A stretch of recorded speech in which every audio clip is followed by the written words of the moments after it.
de la mañana. Gracias por acompañarnos en la señal de éxitos. Permítame en publicidad hablarles de Zoom. Cada vez que recibas tus remesas con Casa de Cambio Zoom, podrás comprar hasta $100 con una muy simple operación cambiaria. Es rápido, es seguro y sin intermediarios. Y disfruta así de la tranquilidad de estar con los que saben. Recuerda que la operación cambiaria está sujeta a disponibilidad. Más información en zoom.red/remesas, porque nadie lo hace mejor que Zoom. Y los regalos no terminaron con la Navidad, no. Este año nuevo, Simple sigue premiando en grande. Recarga tu cuenta, es decir, entra ya en simple.com.be, raspa tu ticket digital y participa por más de 45,000 premios entre televisores, celulares, recargas, motos y un increíble carro. En 2025 recarga, raspa y regana. Es así de simple. Promoción autorizada por la SUNDE, válida del 1 de diciembre de 2024 al 28 de febrero 2025.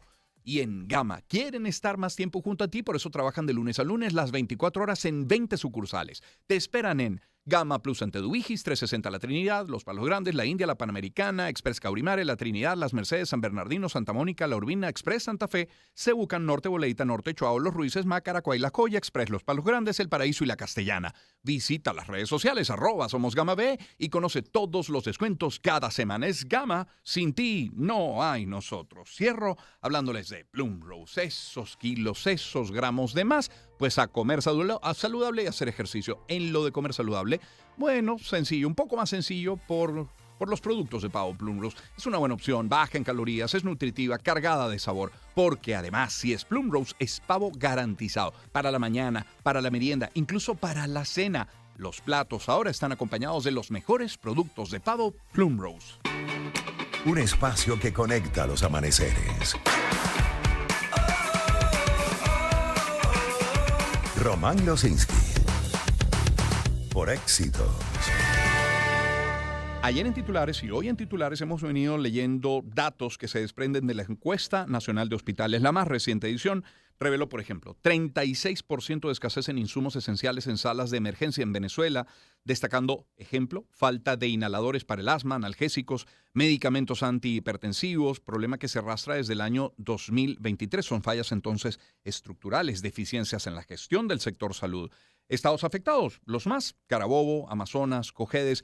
Pero luego ya ha sido titular en buena parte de los medios cuánto se ha extendido la espera para una persona con una condición, por ejemplo, cardíaca, que, digamos, lo normal, lo aceptable sería una espera de 30 a 35 minutos. En el caso de Venezuela ha aumentado 45 para ubicarse en 2 horas para atender una emergencia cardíaca. Y por esto y más, hemos querido invitar al doctor Julio Castro, médico cirujano, posgrados en medicina interna, infectología, profesor del Instituto de Medicina Tropical de la Universidad Central de Venezuela y miembro de la Red de Médicos por la Salud. Doctor Castro, bienvenido, ¿cómo está? Buenos días, Román, gracias. Un saludo a tus oyentes y a toda la gente que nos sigue y al equipo técnico. Doctor Castro, gracias por acompañarnos. Le pregunto cuál es la tendencia, si este último estudio se compara con el anterior o incluso con el histórico. Son 5 años ya, ¿verdad? Desde el 2018, el principio de 2018. 7 años, 6-7 años aproximadamente. ¿Cuál es la tendencia?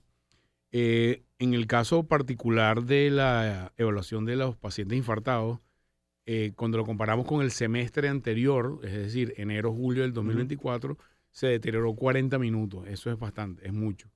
Y la pregunta es, tienes que ver esto en un contexto metodológico. La encuesta, como tú dices, del 2017, todas las semanas se evalúa los mismos criterios durante todo el tiempo y a pesar de que tenemos casi 40 indicadores, no siempre hablamos de todos, sino hablamos de algunos en determinados momentos. La discusión sobre la calidad en el sector salud es una discusión muy importante en el mundo en este momento. No es solamente importante que haya morfina en una emergencia o que haya estreptoquinasa o que haya un electrocardiograma, sino vemos el proceso de atención médica modernamente como un proceso. Voy a poner un símil. Si tú vas a comprar pan, un proceso simple que todos hacemos casi a diario, bueno, tú llegas en tu carro, te bajas del carro, te dan la tablita, pides el pan, te dan el pan, pagas. Ese proceso tiene unos tiempos. Si tú vas a comprar pan, tarda 40 minutos, vas a otro sitio que tarde 5 o que tarde 3. Eso es fácil entenderlo en el pan. En el caso de un paciente infartado que llega con dolor, modernamente en el mundo dice, ok. Además, si hay otras panaderías. Exactamente. Porque puede ser que mi panadería sea la única. Exacto. Y en el caso de la atención de salud, se está muy enfocado en el mundo, decir, ok, ¿cómo mejoro esos procesos? hay una razón fundamental. En el caso del PAN, te tardas más, te tardas menos, pero en el caso del infarto o neumonía, está demostrado científicamente que el tiempo que te tardes atendiendo a un paciente se correlaciona con mayor mortalidad hospitalaria Y secuelas, peores secuelas. y secuelas a Claro. largo plazo. Entonces, no solamente es bueno mirar la cantidad, que tiene que ver con lo que la Ujú. encuesta miraba siempre, Ujú. sino también con este tema que es un tema de calidad. Hay muchos otros indicadores de calidad, pero este es como más fácil. Solamente estamos hablando en el caso de infarto y neumonía, una vez que el paciente llegue y es diagnosticado ya, Ujú. hasta el momento en que recibe la primera intervención terapéutica. ¿Por qué entonces ha ocurrido esto? ¿Por qué se ha retrasado? ¿Por qué Fíjate, es más tiempo? En la encuesta es difícil nosotros percibir en todo el país porque puede haber fenómenos locales. ¿Ok? Ok. Es decir, si lo vemos en el contexto 2019, esto era 3 horas y media. Wow. Bueno, a los venezolanos, cuando nos dicen 2019, 2018, tenemos unos muy malos Sí. recuerdos Sí. de lo que era el país. Sí. Bueno, era fácil entender en ese momento, mira, tú llegas y mira, señor, hay que hacerlo. El diagnóstico de, por ejemplo, un infarto requiere exámenes de sangre, electrocardiograma y clínica. Entonces, mira, señor, tiene que hacerse los exámenes en otro sitio porque aquí no hay. Entonces, tardabas que tú tomabas la sangre, agarraban el tubo, lo llevaban al familiar para la clínica, regresaba. Mira, no hay tal medicamento, vuelve a salir. Eso Ahí se iban las 3 horas. Claro. Ok. Eso ha mejorado algunas cosas, es decir, ya el porcentaje de desabastecimiento viene disminuyendo, pero tú empiezas a ver algunos signos como este, de que las cosas empiezan a redeteriorarse de nuevo. La pregunta es ¿por qué? Es difícil entenderlo, pero yo creo que voy a poner algo en contexto. Y tiene que ver con la entrevista anterior o con lo que está pasando en el mundo en este momento.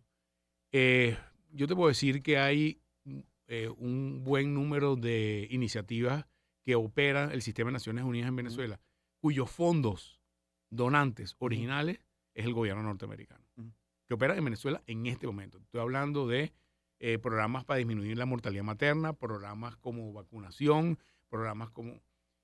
Y en este momento, a partir de hace unos días, eso está detenido. Mire que quería preguntarle si todavía la ayuda humanitaria sigue llegando. Sí, pero todo lo que tiene que ver con fondos... Claro, supeditado a esto. Exacto, fondos federales. Hubo un anuncio masivo hace un par de días de que todos los programas, esto puede incluir, aunque Marco Rubier dijo que no, que lo habían pensado mejor, el tema del tratamiento del VIH en los países que no tienen cómo pagarlo. Venezuela está en esa lista. Tratamiento antituberculoso de los países que no tienen cómo pagarlo, que no tienen cómo ejecutarlo. Venezuela está en esa lista. Entonces, de alguna manera, estas decisiones políticas que no están en nuestro país pueden afectar algunas cosas. Viscerales, muchas de ellas. Entonces, ya veníamos viendo el año pasado, empiezas a ver algunos signos de deterioro que tienen que ver con los fondos, que tienen que ver con la ayuda humanitaria, pero esto ya es mucho más drástico. Estoy hablando de la medida de Trump hace 48 horas, que es la suspensión de todos los fondos federales que tienen que ver con todas las agencias federales de ayuda humanitaria en el mundo. ¿Usted ha tenido acceso al presupuesto de la Nación y saber cuánto se dedica nuestro Producto Interno Bruto a la salud? No, lamentablemente no tenemos información presupuestaria desde el 2016, si mal no recuerdo, en función de cuánto es asignado a salud, cómo se asigna ese presupuesto, a qué partes va, etcétera. Lamentablemente, cuando se presenta es una información muy vaga, muy gruesa en términos generales, pero históricamente, y siempre me acuerdo del decano de Economía de la Universidad Católica que el doctor Balsa cada vez escribe el presupuesto y el presupuesto y el presupuesto, sí. Y creo que es algo fundamental porque cuando tú tienes que analizar un deterioro en los indicadores de salud como este, tiene que darle una explicación. La única explicación no es que Trump puso una norma, no es la única explicación, ni que solamente la ayuda humanitaria está bajando. Hay otras explicaciones que son difíciles de entender en el contexto de cuando no tienes la información necesaria. Pero en todo caso, el evento final, es decir, el tiempo que te tardaste en ir a comprar pan, se viene deteriorando. Y esto es algo que empezamos a poner una luz amarilla, donde no es que hemos llegado a lo óptimo, ¿okay? Lo óptimo es que esto sea más o menos 30, 40 minutos máximo. En otros países, la comprada del pan la miden desde que tú sales de tu casa. ¿Qué pasa en Venezuela? Si tú tienes un dolor en el pecho y estás en tu casa, no hay 911. Llama a un amigo que te monte en el carro o dile a tu esposa que te monte en el carro o agarra un carrito por puesto a las personas que viven en las zonas populares o agarra el metro para ir. Eso deteriora la calidad de salud. Eso está súper estudiado desde los años 90. Eso no es nada nuevo. Entonces, bueno, esto es un llamado a atención. Estamos viendo cosas que se van deteriorando y hay que tomar medidas para evitar que esto siga pasando. Cuando se lee de acuerdo a las cifras, y es el doctor Julio Castro que nos acompaña, de acuerdo a las cifras de la encuesta nacional de hospitales, que hay 36% de escasez de insumos esenciales. ¿La tendencia cuál ha sido si lo comparamos con el estudio anterior? Se mantiene más o menos igual. Más o menos igual. Más o menos igual. Estuvimos en 78-80% de desabastecimiento en el 2018. ¿Qué peso puede tener el robo de material? Mira, es difícil saberlo. Yo me atrevo a decirte, Román, porque yo trabajo en el sector público toda mi vida, que si bien es un fenómeno que no podemos decir que no existe, tiene un impacto absolutamente mínimo. Es más, te voy a decir lo contrario. Hay gente que lleva cosas. ¿Okay? Médicos, enfermeras, sí, pacientes. Sí. Hay médicos que trabajan en sitios privados. Entonces, te voy a poner ejemplo que cuando era residente los teníamos. Mira, teníamos un catéter porque yo hacía guardias en una clínica y había un catéter que, suponte, a veces tú pones el catéter y cuando no agarras la vía de primera, ya tú tienes que descartar ese catéter. Ese catéter lo resterilizábamos en el hospital. Es decir, había un proceso de resterilización. Ese es un catéter que sigue costando. Un catéter de eso puede costar hoy en día $2.500. Un catéter.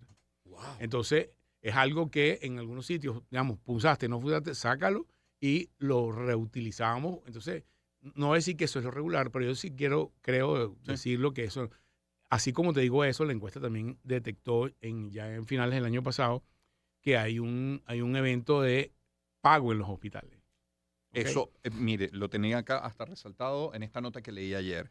Leo, por ejemplo, y le confieso que con preocupación, que más del 50% piden dinero de manera irregular, ilegal, para ingresar a un quirófano. Principalmente personal individual, dice 58%, ya me dirá que es personal individual, seguido del director del hospital, 26%, y de los trabajadores de los servicios, en 12%. Sí, fíjate, lo enfocamos en el área de cirugía porque lo que llamamos la lista de espera, una abuelita que se cayó en coche y tiene que operarse la cadera. Entonces, bueno, va al hospital de coche, le dice, mira, póngase la lista de espera y tráigame esta lista. Entonces, hay un primer pago que tiene que ver con que, señor, usted me trae esta lista de mercado o no lo podemos operar. Entonces, tú tienes que devolver y a buscar el bulto quirúrgico, el tapaboca, las botas, en algunos casos los anestésicos, medicamentos, etc. Entonces, eso ya tiene un costo, eso lo hemos cuantificado. Ese costo está alrededor, dependiendo de la cirugía, por supuesto, en promedio cercano a $300, $400, solamente en insumos, ¿ok? Que tú tienes que comprar para llevar. Pero además de eso, y esto cada vez se hace más notorio, es, mira, hay que dar una colaboración en el hospital para que te operen.